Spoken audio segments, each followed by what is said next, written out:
Alex Carver had always been the kind of person who preferred logic over emotion, structure over chaos, and preparation over impulse. It was how he had built his career, his financial stability, and ultimately the foundation for the life he had always envisioned for himself.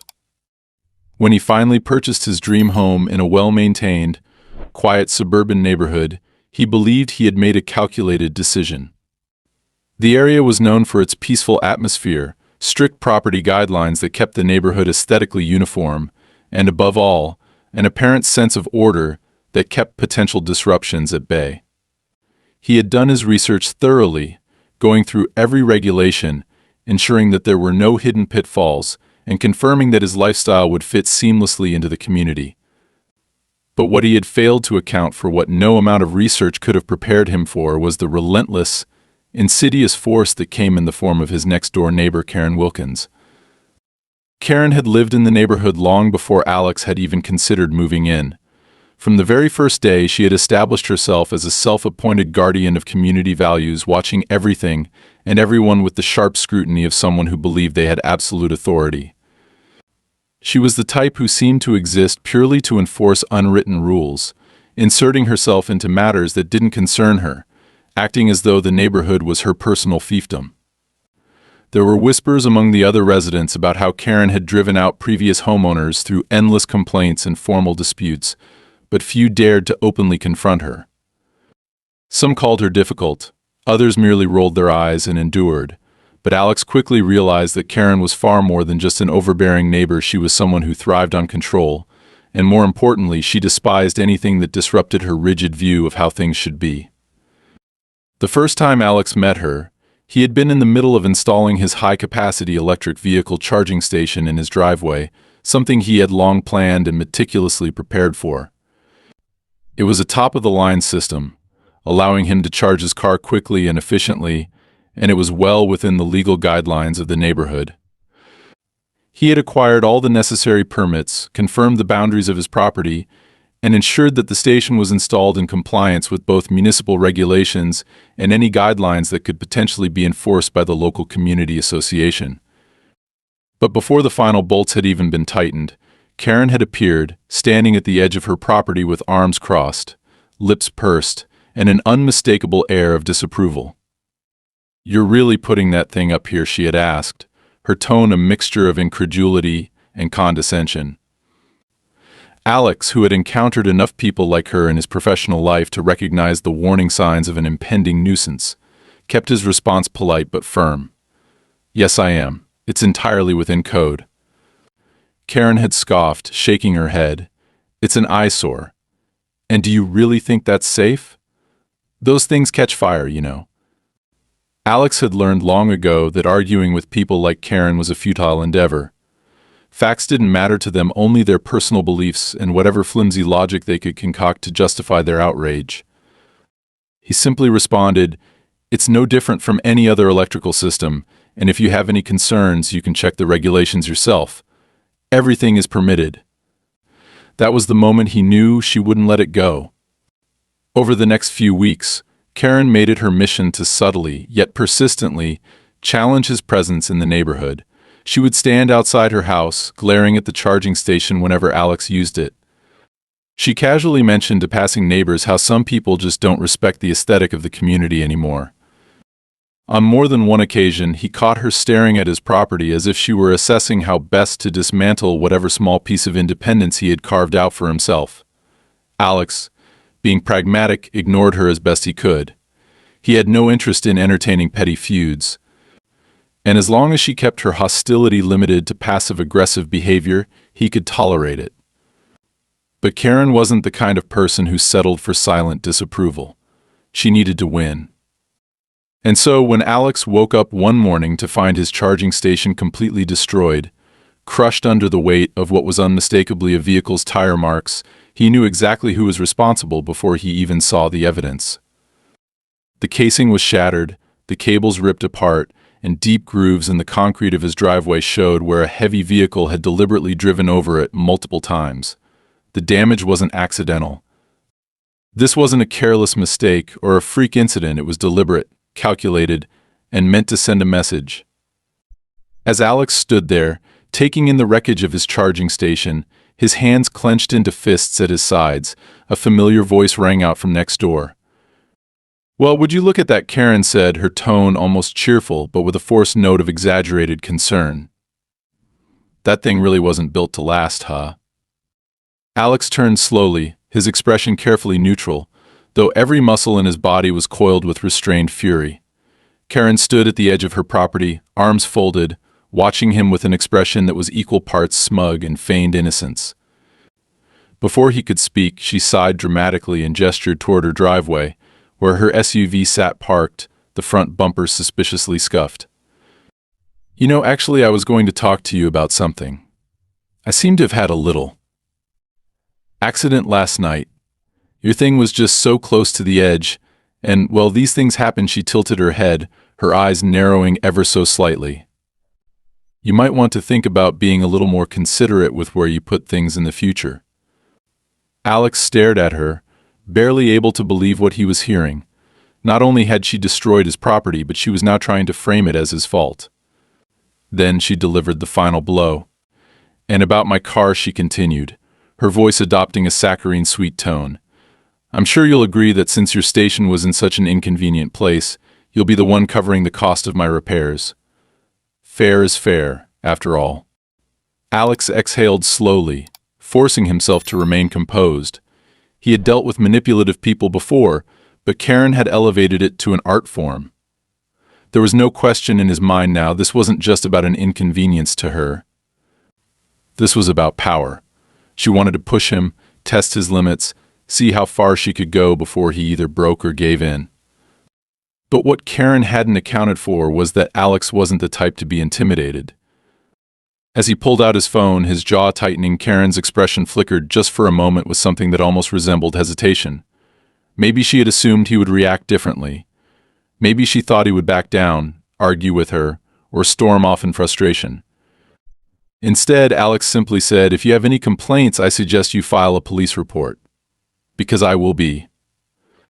And with that, he walked inside, leaving Karen standing there, her smug expression slipping ever so slightly as she realized that this was far from over. Alex didn't waste time. He walked straight back into his house, took a deep breath to steady his frustration, and did what he always did when faced with a problem. He started gathering information. He took detailed photos of the damage, ensuring he captured every angle, from the deep tire grooves in the concrete to the shredded cables and cracked housing of the charging station. He zoomed in on the broken casing, noting the jagged edges and pressure marks, clear evidence that the damage had not been incidental. He then turned his attention to Karen's SUV. The scuff marks on her front bumper, the faint trace of paint transfer, and the way she had so quickly tried to shift blame all confirmed what he already knew: this was intentional. Before calling the police, he did a quick search on local property laws, confirming once again what he already knew. His charging station had been installed entirely within his property lines, and there was no regulation that prohibited its placement. He checked the permits he had acquired before installation and made sure he had digital copies saved and ready to present if needed. He wasn't going to give anyone, least of all Karen, any room to twist the situation in her favor. When he finally placed the call to the police, he kept his tone calm and measured, reporting the destruction of his property and requesting an officer to come document the damage. The dispatcher assured him someone would be sent out, but there was no telling how long it would take. In a town where more serious crimes demanded priority, this would likely be categorized as a minor dispute. He knew that if he wanted this to be taken seriously, he would have to ensure there was no room for ambiguity. 20 minutes later, he heard the sound of a police cruiser pulling up in front of his house. He stepped outside to greet the officer, a middle-aged man with tired eyes who introduced himself as Officer Bradley. Alex wasted no time, leading him straight to the scene.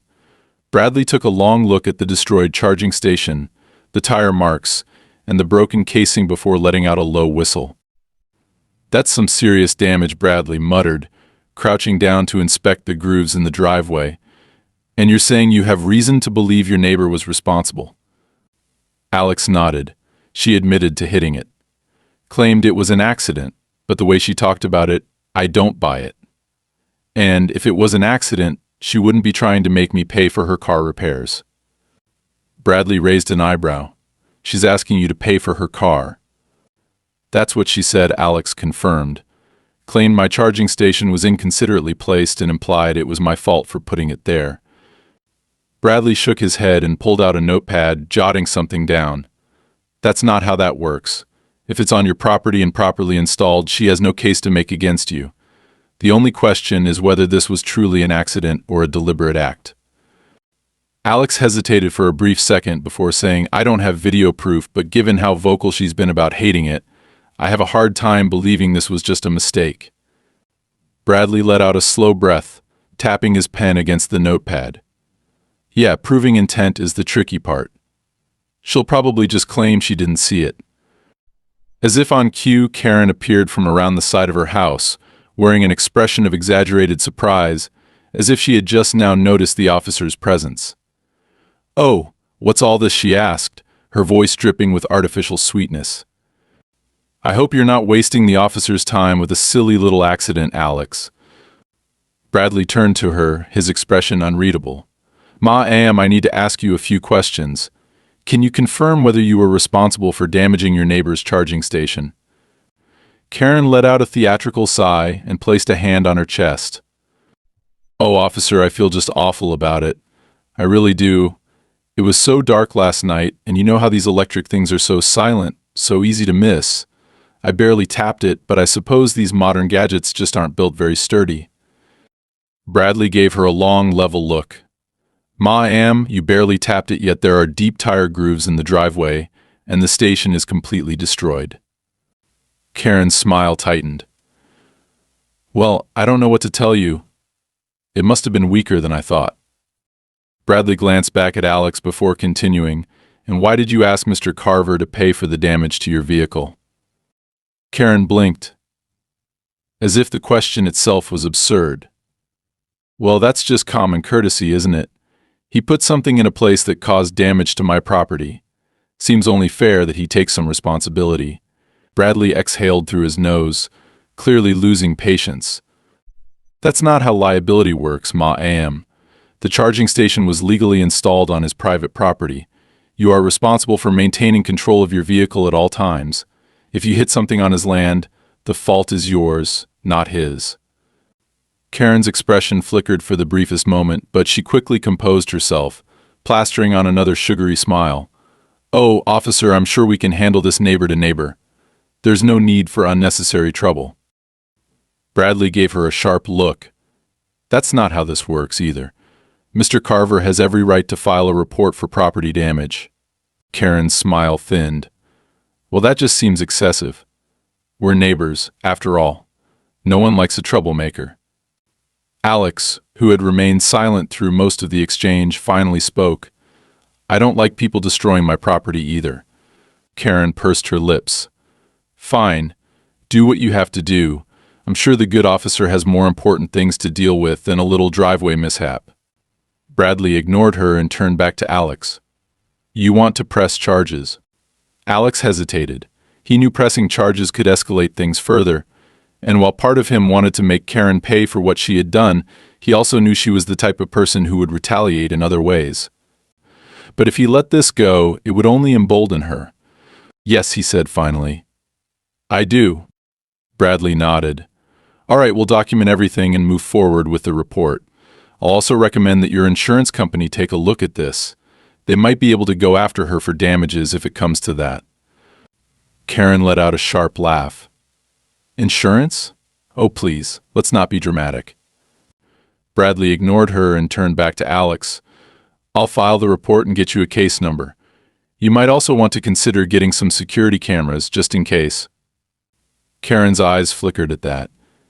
Alex didn't miss the way her fingers curled slightly, as if the idea of being watched unsettled her. It was the first real crack in her confident exterior. As Bradley walked back to his cruiser to finish up the paperwork, Karen shot Alex a withering glare. You think you're clever, don't you? Alex met her gaze evenly. No, Karen. I think I'm patient. She scoffed and turned on her heel, retreating back inside, but Alex knew this wasn't over. If anything, it was just beginning. Alex knew filing the police report wouldn't magically solve the problem, But he also understood that in situations like this, paper trails mattered. The moment Karen had destroyed his charging station and tried to shift the blame onto him, she had made one critical mistake. She had underestimated him. She expected him to brush it off, maybe argue a little, but ultimately let it go. She was used to people bending under her passive-aggressive pressure, to neighbors who would rather avoid conflict than deal with her relentless tactics. But Alex wasn't one of those people. He had spent years in corporate finance, navigating power plays and manipulative games that made Karen's antics look amateurish in comparison. She thought she was controlling the narrative, but she had no idea what was coming. The next morning, as he sat at his desk reviewing the insurance claim he had filed for the destroyed charging station, he heard a sharp knock at his front door. He wasn't surprised. He had been expecting another move from her, but he hadn't expected her to send someone else to do her dirty work. When he opened the door, a tall, broad-shouldered man in a crisp gray suit stood on his porch. His demeanor was polished but cold, his eyes assessing as he held out a business card. "Mr. Carver, I presume." Alex took the card without glancing at it. "Depends on who's asking." The man smiled, but it was the type of smile meant to intimidate rather than reassure. "Jonathan Reeves. I represent the community's legal interests. I understand there's been an unfortunate situation between you and your neighbor, Mrs. Wilkins." Alex leaned against the doorframe, unimpressed. "If by unfortunate situation you mean her destroying my property, then yes, that would be correct." Reeves tilted his head slightly, as if measuring his words. "I'd like to propose a more amicable resolution. Mrs. Wilkins is willing to drop any further discussion about the matter if you agree to withdraw your police report and the insurance claim." Alex let out a short laugh, shaking his head. "Let me get this straight. You came all the way here to suggest that I drop my claim when she's the one who ran over my charging station. And after that, what? I'm supposed to pay for her bumper damage like a good little neighbor." Reeves didn't flinch. "Mr. Carver, these disputes have a way of escalating unnecessarily. I'm simply here to prevent that from happening." Alex's eyes narrowed slightly. "No, you're here to clean up Karen's mess because she's used to getting away with this kind of thing. But I don't operate like that, and I don't scare easily. So you can take whatever amicable resolution you're selling and go pitch it to someone else." Reeves held his composure, but Alex caught the flicker of irritation in his expression before he nodded, slipping his card back into his pocket. "Very well. I had hoped this could be resolved without unnecessary legal complications, but if that's your decision, I'll inform my client." "Do that," Alex said flatly, before shutting the door in his face. He wasn't naive. He knew Karen wouldn't stop here. This was just her testing the waters, seeing how easily he could be pressured. The fact that she had already brought in a lawyer so quickly told him one important thing: she was worried. And when people like Karen started to feel the ground shifting beneath them, they either backed down or doubled down. 2 days later, it became clear which route she had chosen. Alex stepped outside to get his mail and immediately noticed something off. His trash cans, which had been neatly placed by the curb the previous evening, were now knocked over, the contents spilling onto his driveway. Coffee grounds, shredded paper, food containers. It was a deliberate mess, not something caused by wind or an animal. His gut told him Karen had something to do with it, but without proof, there was nothing he could do. Then he saw the envelope tucked into his mailbox, marked with an official-looking letterhead. His irritation deepened as he opened it and scanned the contents. It was a formal complaint claiming that it is improperly placed. Charging station had caused a safety hazard, and as a result, his property was now under review for potential violations. Alex exhaled slowly, gripping the letter tighter. He had anticipated retaliation, but he had underestimated just how quickly Karen would weaponize bureaucracy. The wording was vague, filled with language that implied his charging station had been an obstruction, despite the fact that it had been well within his property lines. The real issue, of course, was that Karen wasn't just trying to avoid paying for damages, she was trying to make him the guilty party. Later that evening, as he reviewed every document related to his home, he noticed something else. The property line records he had originally downloaded weeks ago now showed a discrepancy. It wasn't major, but it was just enough to suggest that a portion of his driveway, including the exact area where the charging station had been, was in a gray zone between private and community property. That wasn't how it had been listed before. His jaw tightened as he realized exactly what Karen had done. She had manipulated the system to make it look like his charging station had been illegally placed, giving her the leverage to push for official action against him. She hadn't just run over his property, she was trying to rewrite history to make it seem like he had never had the right to install it in the first place. Alex wasn't going to let that happen. Instead of reacting impulsively, he made his own calculated move. The next morning, he requested a certified copy of the original property survey from when he purchased the house, ensuring he had hard evidence that the charging station had been placed within the correct boundaries before the recent adjustment. He also hired an independent property assessor to conduct an emergency review of the land records, looking for any recent modifications. If Karen or someone working with her had tampered with the official records, he would have concrete proof. By the time he got home that evening, he already had a voicemail from the assessor confirming something he had suspected, but hoped wouldn't be true. His property boundary had been quietly altered in the digital database just 3 days prior.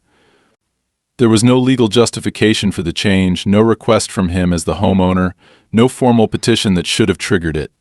It was a clear manipulation of the system, and he now had proof that someone had deliberately adjusted the records to weaken his position. And that changed everything. Karen had expected him to be passive, to get frustrated and eventually give up. But now she had escalated things into outright fraud, and Alex wasn't going to let that slide.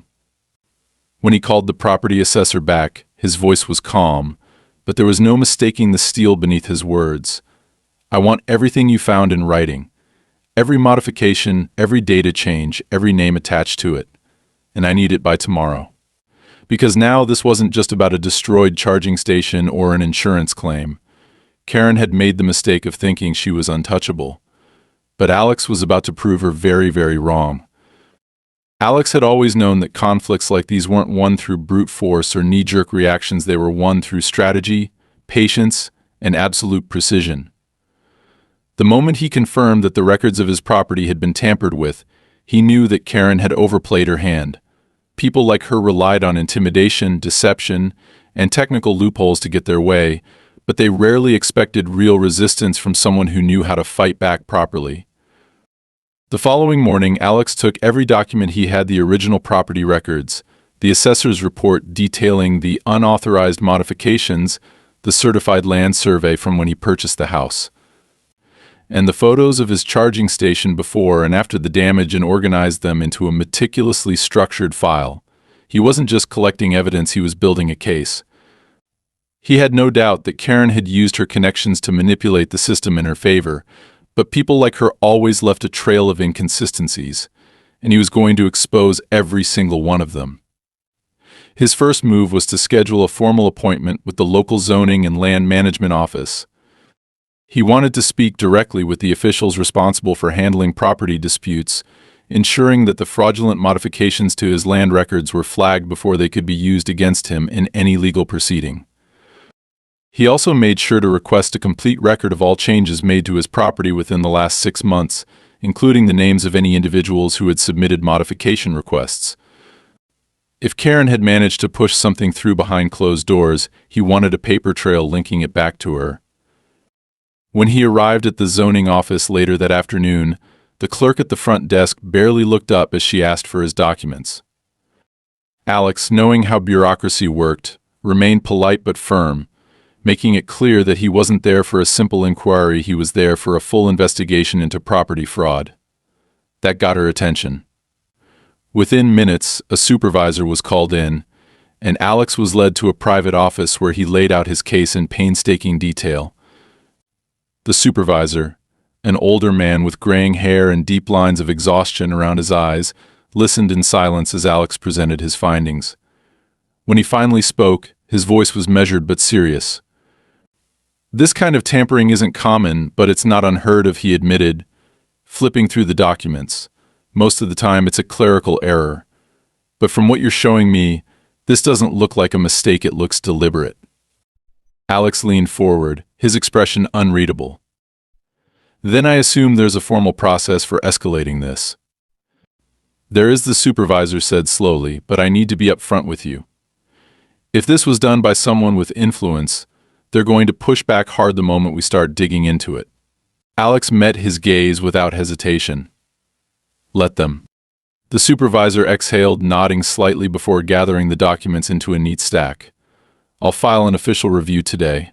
It'll take a few days to go through, but if we find evidence that someone knowingly altered these records without cause, there will be consequences.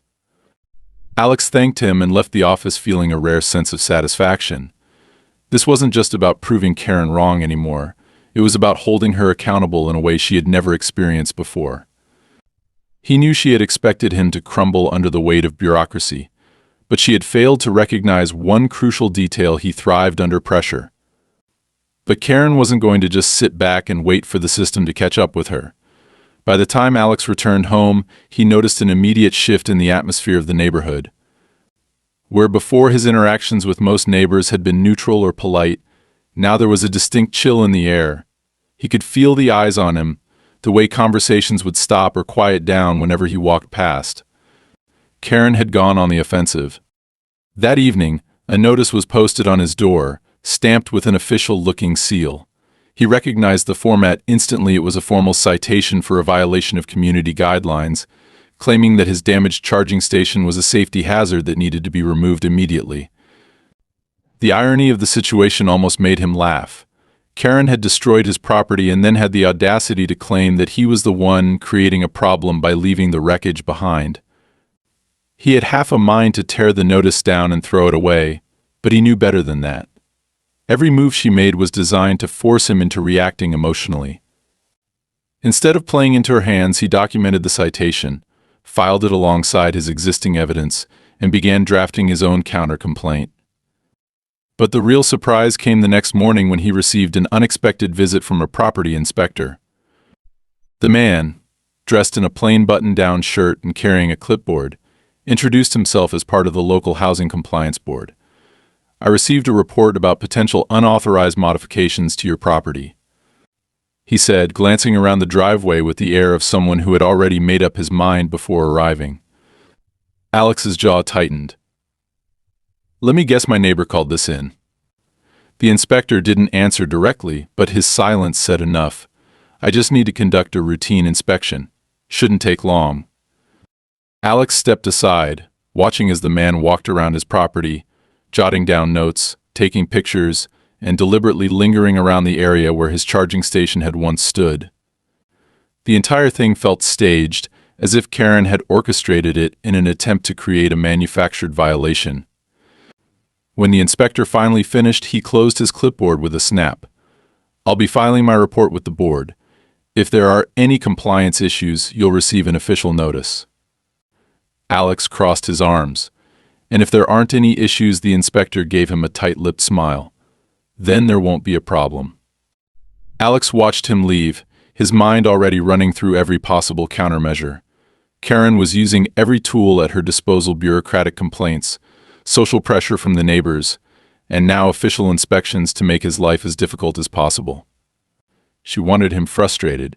She wanted him to lash out. She wanted him to break first. But Alex wasn't going to break. Instead, he doubled down on his approach. He started reaching out to neighbors who had previously clashed with Karen, carefully choosing those who had no reason to support her. He learned about past incidents where she had manipulated rules to her advantage, bullied homeowners into compliance, and even pushed people to move away rather than deal with her harassment. And most importantly, he found someone willing to talk about it publicly.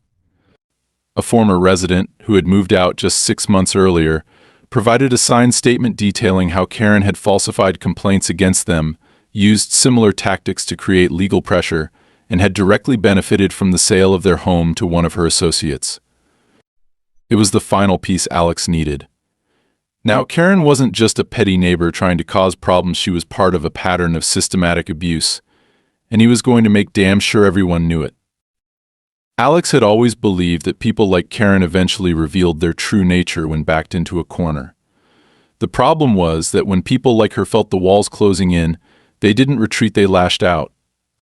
Over the past week, she had escalated her attacks from passive-aggressive complaints to outright manipulation of official records, and now that she had been confronted with evidence of her fraudulent behavior, he knew she wouldn't simply admit defeat and walk away.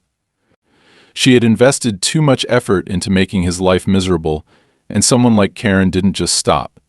She would find another way to exert control, another way to claw back the power she had lost. And sure enough, by the time Alex received the official report from the zoning office confirming that his property records had been unlawfully altered, he already sensed the shift in Karen's strategy. It started with the neighbors.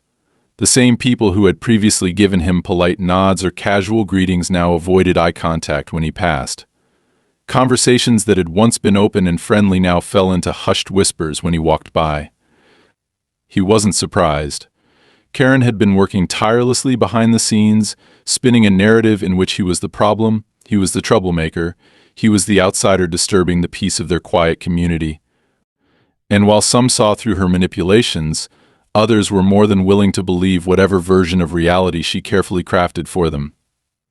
He saw it in the way some of the residents looked at him with veiled disapproval, in the way certain cars slowed down just a little too much when passing by his driveway, as if they were inspecting him rather than his property. Then came the second wave. Official notices started appearing in his mailbox, citing new violations, claims that his landscaping wasn't up to code, that his fence height exceeded the permitted limit, that his damaged charging station was a hazard that required immediate removal at his own expense. Each notice was carefully worded to imply legal consequences if he failed to comply, each one carrying the subtle but unmistakable fingerprint of Karen's interference. And while Alex had already taken the necessary legal steps to dispute her fraudulent property modifications, these new tactics were meant to wear him down, to frustrate him, to force him into submission through sheer exhaustion. But Karen had made one crucial mistake. She had assumed that her petty bureaucratic warfare would break him. What she failed to realize was that Alex had no intention of playing defense anymore. Instead of reacting, instead of letting anger dictate his next moves, he went on the offensive. The first thing he did was escalate the case beyond local jurisdiction. With the official findings from the zoning office in hand, he filed a formal complaint with the state regulatory board overseeing land and property disputes. This was no longer just a neighborhood issue, it was now an official investigation, one that Karen wouldn't be able to manipulate as easily.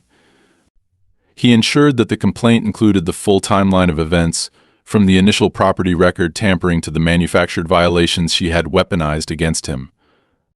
He wasn't just challenging her actions, he was exposing a pattern of abuse that went beyond his own experience, one that implicated multiple instances of past misconduct.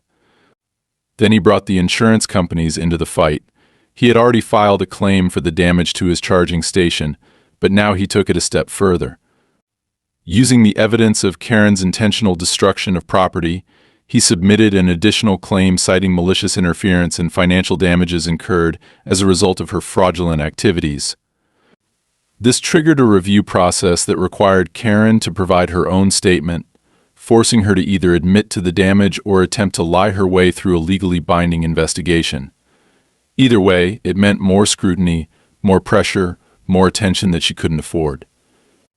And then there was the final move, the one Karen never saw coming. Alex had spent days gathering information from former residents, speaking with people who had once lived in the neighborhood but had been forced out due to similar harassment tactics. Some had been subjected to relentless fines, others had dealt with fabricated complaints, and a few had even sold their homes under duress after facing consistent, targeted pressure from Karen and her associates. It was a pattern of manipulation, coercion, and systematic abuse of authority, and now Alex had the proof he needed to bring it to light in the most public way possible. The next morning, Karen received a formal letter, one that wasn't from the neighborhood association, the zoning office, or even Alex himself. It was a subpoena ordering her to provide testimony in an official review of the property management practices that had taken place under her influence. The complaint wasn't just about Alex anymore, it had now expanded into a full-scale legal inquiry into past fraudulent activity within the community. And just like that, the power she had wielded so recklessly was now being turned against her. Karen's reaction was immediate. She stormed over to Alex's house that evening, banging on his door with enough force to rattle the frame. When he finally opened it, she was already mid-sentence, her voice a furious, barely contained snarl. "What the hell do you think you're doing?" Alex met her gaze with infuriating calm. "Holding you accountable." Karen's face twisted in rage. "You have no idea what you're getting yourself into." He folded his arms. "No, Karen. You have no idea what you've gotten yourself into. I suggest you get a lawyer. You're going to need one."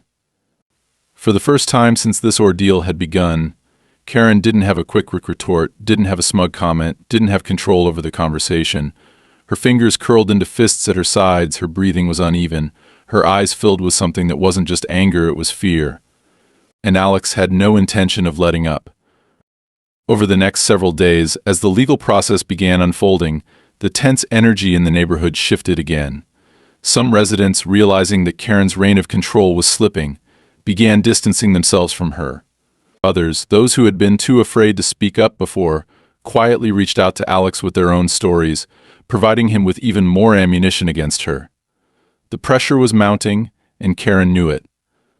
She had spent years cultivating an illusion of invulnerability, carefully ensuring that no one ever challenged her authority. But now, she was watching everything she had built collapse around her. And for the first time, she had no way to stop it. Karen had always operated under the assumption that no one would ever push back hard enough to stop her. She had spent years perfecting the art of manipulation, bending rules just enough to avoid serious consequences, using social pressure and bureaucratic red tape as weapons to keep others in check. But now, for the first time, she was no longer in control of the situation. The legal investigation had been set in motion, and no amount of backpedaling or under-the-table deals could make it go away. Alex could see the shift in her demeanor every time they crossed paths. Where she had once carried herself with smug superiority, now there was something else behind her eyes, something sharp and desperate. She no longer walked with the same arrogant confidence, no longer went out of her way to flaunt her authority in front of the neighbors. Instead, she had grown erratic, lashing out at those who no longer supported her, avoiding eye contact when confronted with whispers of the legal trouble she now faced. She had tried to retaliate, of course, tried filing counterclaims against Alex, tried calling in whatever favors she still had left within the local governance structure, but none of it worked. Every avenue she had once relied on had been severed, every door she once controlled had been slammed shut in her face. The final breaking point came on a crisp Wednesday morning.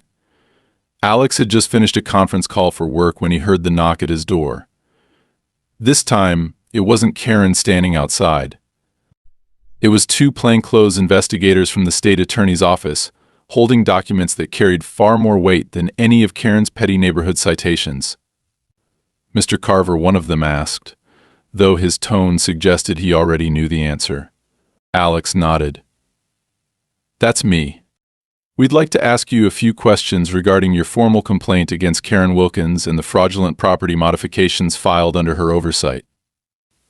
Alex stepped aside, letting them in, feeling a quiet sense of satisfaction settle in his chest. This wasn't just about his charging station anymore.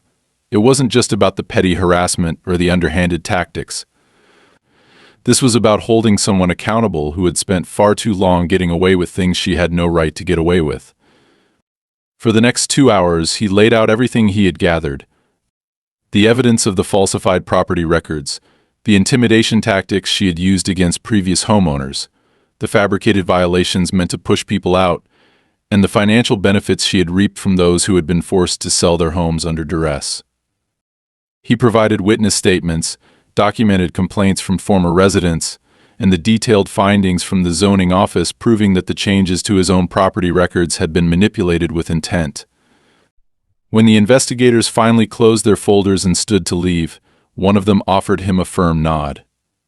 This is more than enough to move forward. 3 days later, Karen was served with an official notice of legal proceedings against her. The reaction from the neighborhood was immediate. Some people pretended they had never supported her, distancing themselves as quickly as possible. Others were genuinely shocked, not realizing just how deep her corruption had run. A few, the ones who had suffered under her reign the longest, were quietly relieved, knowing that they no longer had to live under the constant threat of her manufactured complaints and vindictive enforcement of rules she had twisted to serve her own interests.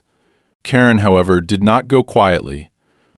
She tried to turn the situation back on Alex, tried to frame herself as the victim of a vendetta, claiming that she had only ever acted in the best interest of the community. She insisted that Alex had misconstrued the facts, that he had blown things out of proportion, that she was being unfairly targeted. But the evidence was undeniable, and with the weight of a formal state-level investigation pressing down on her, her usual tactics of deception and deflection simply weren't enough. On the day of her hearing, Alex watched from a distance as she walked toward the courthouse, her usual self-assured expression replaced with something hollow and strained. There were no reporters, no flashing cameras, no dramatic public downfall, just a quiet, inevitable collapse of the illusion of power she had carefully constructed for herself. As he stood there, he realized something. Karen hadn't lost because she had finally been caught. She had lost because she had never expected someone like him to fight back as methodically as she had attacked. And that was why she had never stood a chance. In the days following Karen's hearing, the neighborhood took on a strange, almost eerie stillness. The same people who had once eagerly whispered about Alex behind his back now avoided discussing the situation altogether, as if acknowledging Karen's downfall would somehow implicate them in their previous silence. Others, those who had suffered under her control for years, allowed themselves cautious moments of relief, but they, too, seemed hesitant to celebrate openly. It was as if the community had been so conditioned to exist under her unrelenting scrutiny that even with her power dismantled, they struggled to adjust to the idea of life without her. Karen, of course, refused to acknowledge the reality of her situation.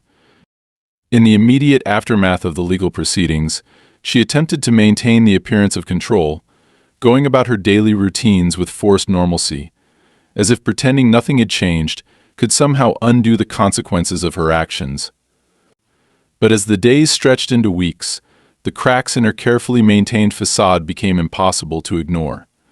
The whispers didn't stop, the isolation didn't fade, and the weight of the investigation only grew heavier. Then, one morning, just under a month after the official case against her had been filed, Karen Wilkins disappeared. It wasn't dramatic, no moving vans, no formal goodbyes, no last-ditch attempts at redemption. One night, her lights were on, her car parked in the driveway as usual. By the next morning, the house was empty. The blinds were drawn, the mailbox was cleared out, and the ever-present SUV that had once been a symbol of her dominance over the neighborhood was gone. Some speculated that she had fled before the full weight of legal consequences could come crashing down on her. Others claimed she had been forced out by the same system she had once manipulated so skillfully. But no one truly knew, and more importantly, no one particularly cared to find out. Her house sat vacant for weeks before it was quietly listed for sale. No one in the neighborhood knew, or at least no one admitted to knowing where she had gone, and for the first time in years, there was no self-appointed enforcer standing watch over every minor infraction, no lurking presence ready to twist community rules for personal gain. There was only silence, an absence that was as unsettling as it was liberating. Alex, however, had no intention of fading into that silence. He hadn't fought this battle just to see things return to the same complacent state that had allowed Karen's corruption to thrive in the first place. So when the opportunity arose to attend a formal meeting regarding policy revisions and ethical oversight within the community's governing board, he made sure to be there. The meeting itself was uneventful, dull, even filled with legal jargon and administrative discussions that made it clear how little the board had ever expected actual pushback from its residents. But when Alex stood to speak, the room shifted. Some leaned forward, waiting for a confrontation. Others averted their eyes, unwilling to engage in anything that might further disturb the fragile balance that had been restored since Karen's departure. But Alex wasn't there to provoke. He was there to ensure that what had happened to him, to the former residents who had been forced out, would never happen again. Rules exist to maintain order, not to be used as weapons against the people they're supposed to protect, he said, his voice calm but firm. What happened with Karen Wilkins wasn't an accident, and it wasn't just an isolated incident. It was a direct result of a system that gave one person too much unchecked power, And if we don't change how things are run, if we don't put safeguards in place to prevent something like this from happening again, then we're all just waiting for the next Karen to show up. For the first time since the meeting had started, no one spoke. And then, slowly, a voice from the back of the room broke the silence. He's right. It was an older man, one of the longest-standing residents in the community. Then, another voice joined in agreement, and another, and another. By the time the meeting adjourned, the first steps toward implementing actual oversight, transparency, and accountability had been set in motion. It wasn't an immediate transformation, and it certainly wasn't a perfect one. But it was a start. Alex walked out of that meeting knowing that he had done more than just protect himself. He had changed something fundamental about the way things worked in that neighborhood. And that, more than anything, was what real victory looked like. That night, as he sat on his porch, looking out at the quiet street that had once been a battlefield, he allowed himself a rare moment of peace. The wreckage of his charging station had long since been cleared away, and a brand new model stood in its place, upgraded and unshakable. This time there would be no one left to destroy it.